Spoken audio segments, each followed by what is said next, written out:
vaig a contar-vos un conte popular que es diu El conte d'una mare, un fill i una burreta, que contava Vicent de Rodamons Teatre i que sempre m'ha agradat.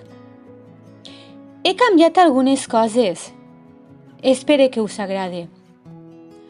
Això diu que era una mare, un fill i una burreta que anaven de camí cap a València per anar a vendre al mercat. Amb la burra carregada cap allí que anaven, ells caminant per allò de fer salut.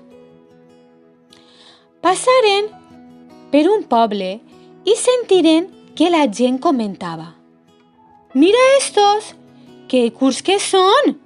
Tenen la burreta i van a peu!» Aleshores, la mare li va dir al fill: «Puja tu a la burreta, així no camines tant, i jo aniré a peu».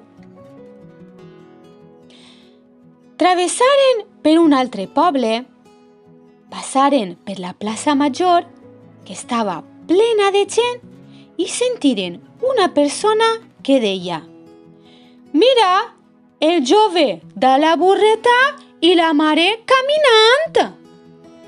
Així que, una miqueta mosquejats, decidiren pujar els dos.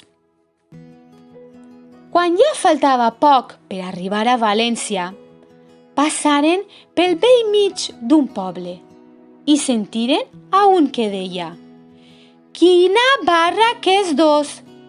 Pobre animal! Tot carregat i els dos pujats damunt!» Una mica farts i comentant quina era la millor situació, la mare finalment digué: «Saps què et dic?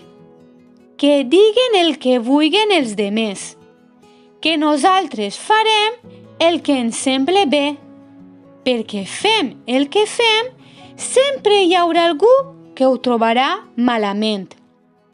I això feren. Baixaren de la burreta i seguiren caminant com havien fet al començar el camí. I conte contat, conte tancat. Aleshores, ja saps, sigues tu mateix sense por als judicis que poden fer els altres. No existeix una única manera de fer bé les coses o d'entendre-les. Sigues tu mateix.